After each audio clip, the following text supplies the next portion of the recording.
Welcome to It's a Grand Life, where our mission is to be a voice for grand families and kinship caregivers everywhere. Did you know that in the United States alone, there are 2.3 million grandparents raising their grandchildren? 2.3 million. It's a Grand Life is committed to making a difference for those kids. That's why we have the podcast, a Facebook group, and the Grand Fund. The Grand Fund, which is a 501c3 which was launched in June of 2024, provides financial assistance to grand families, including shelter, food, clothing, and household needs. Grand families are in every neighborhood, in every city, every tribe, and territory nationwide. If this is you or someone you love, we're here for you. And we welcome you to join us on this mission. Our goal is to offer hope and resources to help you. Please subscribe to our YouTube channel and follow us wherever you get your podcasts and leave a review. You can also join our Facebook group. Just search for it under It's a Grand Life. And your reviews, comments, and sharing of our podcasts help us reach others that need assistance. Welcome to another episode of It's a Grand Life. Hello, my name is Craig Nash. I'd like to welcome you to another It's a Grand Life. And we've got a special guest today. I think you're absolutely going to be blessed. Rayna Bennett from St. Joseph's Helpers, right here in Michigan and also Northern Kentucky, is here to talk about this outstanding ministry that helps folks that need chores done around the house. Many of you are struggling. Boy, I had a lady one time on the east side of Detroit said, I've got a door that we had a break in and there's a hole in the door and I don't know who to turn to. Well, if I would have known about St. Joseph's Helpers, I would have connected them right away. But Rayna Bennett, thank you so much for joining us here on It's a Grand Life. Thanks, Craig. I appreciate it. I'm glad to be here. Tell us a little bit about your journey to get, first of all, to get connected with St. Joseph's Helpers, and then maybe a little bit about the mission and vision about what makes you guys such an explosive not-for-profit here in Southeast Michigan.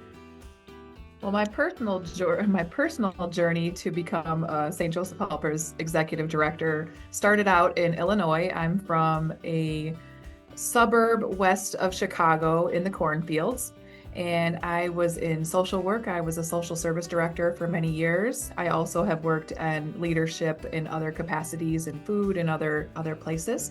And COVID kind of changed everything for everybody, and my direction turned when we were in skilled nursing facilities dealing with all the people that were having all these issues. It was very difficult.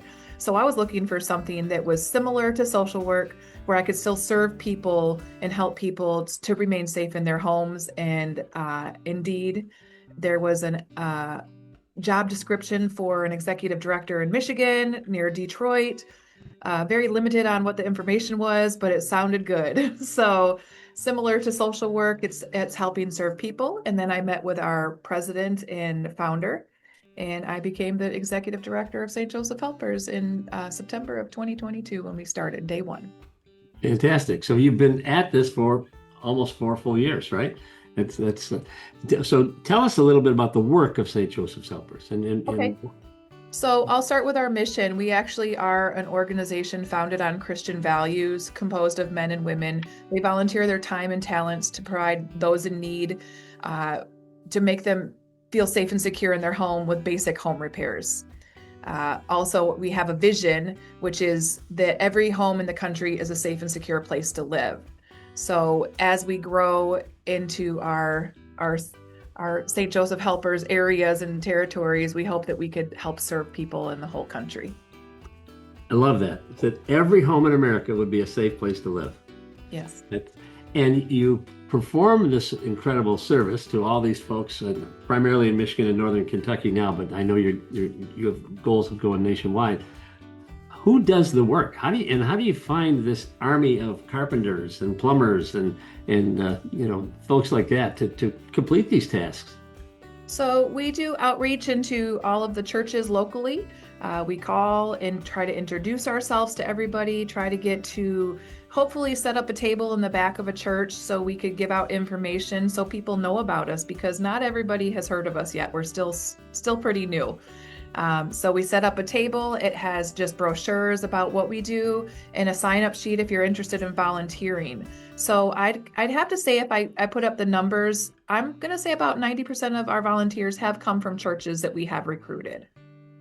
And now, are there specific denominations that you target, or you'll talk to Episcopalians, you'll talk to Catholics, you even chat with a few Lutherans. It doesn't matter. Anybody who's willing to serve. So we all, are Christian, and we want to stick to those Christian values. So anybody who's willing to help serve, that's who we outreach to. So you are literally taking the love your neighbors yourself charge by the Lord Jesus, literally, and you're trying to help. Now, do you have to be a Christian to get repair services done in your home? Absolutely not. We serve seniors, veterans, those with physical challenges or disabilities, and then those who need a helping hand, which then actually, if you put that all together, it means we serve anybody. Our focus is on seniors, and you do not have to be of any faith to be served. That's absolutely terrific. So what are your biggest needs now in the organization? Volunteers. That will probably be a need of any nonprofit, honestly. Is the need is so high that the volunteers, we can't help everybody. Unfortunately, it's really hard to do, but we would always need volunteers. And with volunteers, there's so many different areas that you could work in that you don't have to be handy to help us. We have our office here in Taylor, Michigan, where we have staff that come in once a week and serve by answering telephones. We have out in the field where they do the handy repairs. And then there's handy helpers, which isn't a title, but the helpers that go with our handy volunteers. And they provide companionship to the clients while they're there as well. So they make them feel safe and secure with us being there. And there's a lot of other areas that you could work into. And 98% of the folks that do the work are volunteers, right? I mean, I'm just throwing out a percentage, but you have a very small paid staff, right, that handles the administration and the organization and what have you. But you have an army of volunteers that come and help out. And tell me a little bit about Julie's List. Okay. So Julie Kennedy Carpenter is my assistant director. She was in social work as well, and a paper that she had done in school while she was going to get her degree was she built this website called Julie's List.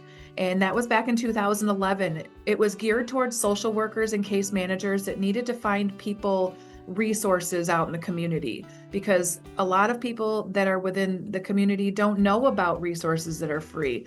Not everybody is able to get on the computer because there's a lot of illiteracy around. So getting that website up and running, Julie's List, in 2011, she was able to get these people more help. And Julie started with us over 2 years ago and has graciously given us Julie's List to continue her legacy as we also grow and expand. So that's just been rolled into the St. Joseph's. It's part of the help that you offer, this Julie's List. Now, what about, do you help folks with any behavioral health services, or do you refer them if they need more than just a couple social work visits? They actually need some counseling. Do you refer to a network of counselors or anything like that? So all of the organizations within Julie's List, we can refer to other organizations. These are not paid for services. They're usually free or very low cost for low income people. So as long as there's a resource for that, we can refer to other people. That's just so outstanding. So your Julie's List has a list of all these service providers. I think we're on that list too, if I'm not mistaken, right? So Rayna, what has been your greatest success story at St. Joseph's Helpers? Wow, I seriously, I don't think I can find just one, because every day is a new success for us. From the beginning of time when we just started, we were in a convent at St. Mary Rockwood. I think our biggest success is how our growth has also grown with us. Our office now in Taylor, we're able to have more people to be able to serve more people. It's a central location. There's so many successes that it's hard to pinpoint one, but the growth, I think, is the biggest. Our board of directors, our first year, we only wanted to be able to serve 100 or so people, and we were able to serve over 300 our first full year of this program. So just the capacity building and being able to help more people, I think, is the biggest reward as well. Absolutely. I couldn't agree with you more. But as I look at this outstanding organization or ministry, and whichever way you want to look at it, you've got Catholics working next to the Lutherans, working next to the Baptists. Maybe there's some non-denominational folks there, and it's all about serving the underserved. It sounds to me a little bit like the kingdom of God that was described. I mean, just throwing that out there. Maybe it's, no one really caring about the intricacies of their religion, but how can we serve others? How can we love our neighbors as ourselves? We don't care what color you are. We don't care where you go to church, or if you do go to church, but we're going to support you so that, gosh, that lock works on that back door, or that problem with the furnace is fixed, or whatever folks actually need. Now, and it's just so exciting, and I know that's got to keep your whole team excited and focused and plugging away, because there's not a lot of paid services that you're providing. You're not paying your carpenters or your electricians. They're donating their time, and this becomes their ministry. And helpers of St. Joseph, and going back 2,000 years ago to the work that St. Joseph did. And it's just so exciting to see this in Michigan. I just love the work that you're doing.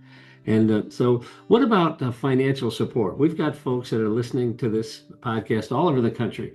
They can go on your website and make donations if they'd like. Absolutely. If they go to our main sjhelpers.org website, there's a donation button on there. Right now, we're actually doing our spring appeal for the Feast of St. Joseph, which was yesterday. So there's also abilities to donate for other ways. That's pretty cool. And what about if you have these skills, to do the hands-on work, to become one of St. Joseph's helpers? How do they sign up to be a volunteer? And that would be the same thing through our website. We have a link to the volunteer application. Once you fill out the application, you will get a notification for a background check, because we background check, a nationwide background check for all of our volunteers, such as any other ministry you work with. Right. Usually. Then from there, you'll get an orientation packet with your shirt with our logo on it that you wear to the projects. And just also so you are aware, we are insured. So if anything happens, we want to make sure that you and our clients are protected. You are willing to serve anytime, any day. That's the beauty of it. It's not a specific date and time that you have to do these projects or repairs as well. So, but there's someone at the Taylor office kind of coordinates maybe quarterbacks the projects. We like, maybe there's one in Taylor and there's another one in Ferndale, perhaps, or Royal Oak. And I mean, you cover Oakland County, Monroe County, Livingston County, Wayne County. I mean, you got a pretty big footprint here. So you need to have some organizational wizards keeping this all focused, right? I have a great staff in my office. We do everything internally from the office here in Taylor. This is our central office. This is where everything comes from. As far as outside in the field volunteers, we do have leads in each territory that help lead different groups, new people. We call them mentors as well. So they may mentor a new volunteer on how to install grab bars to make sure they're doing it, by the ADA recommendation standards. There's other potential for growth as well. And if, let's say, we're trying to expand this year into 4 different territories that we have not been into yet. That's our goal for the end of the year. It could be in any state within the United States. It could be in Michigan and the North region. And what a regional director is it is a volunteer position that helps us with the initial outreach to that area. So just getting us connected just so we could get that base going, and it usually flourishes and blooms on its own after that. So you don't have a huge advertising budget, I would imagine. So the expansion in a new area is pretty much word of mouth? Absolutely, yes. And let's say the Northern Kentucky group, do they still go to churches in Northern Kentucky and to ask for volunteers and explain the mission and vision and see who volunteers to help? Because I think there's a lot of folks that would like to plug in and serve in this capacity. They just don't know how to get connected. But it's very easy if you go to your website. And can you give your website address for our audience? It's sjhelpers.org. And from there, you can do basically anything you need. If you just want to send some questions, if you had some, if you want to apply to volunteer, if you need service. Now, as we grow and our service area changes, if we're getting requests from other areas that we don't serve yet, we still try to find them resources. So we may not be able to help, but we'll find somebody else that can. So you may not be in Ohio, but you'll try and maybe find some folks to connect with in the Ohio area or whatever state you're talking about. That's absolutely, because really, with the vision of St. Joseph's Helpers, you know no bounds. You're thinking, how can we cover the country? And That's exactly right. You want to take this wonderful mission from sea to shining sea, as they say. And I think that is just so exciting. Before I let you go, I want to talk about this wonderful program you have for students. Oftentimes parents, when kids get into high school age, they're like, what can little Johnny do to keep himself busy and to develop this heart for others? Tell us about your work-study program, your student work-study program. Okay, so we actually have a couple different youth programs within the organization. We have in the office, we have two different organizations that we work with. One of them is for students that have graduated high school that are looking to expand into the real world, but they may have a developmental disability of some sort, maybe autism. It just depends on the student. So we have them come in and they learn real world how to work in an office. We have other student programs that we work with that is also expandable when we grow, is the trades consortiums. So there's student trades programs here locally in our downriver area in Taylor. And we have our mentors, which I was just telling you about, our volunteer mentors that take out these trade students that have already learned year one stuff on how to do basics. So then they're teaching them not only how to not only how to do the projects, but how to serve people as well. So it kind of goes hand in hand with the service thing.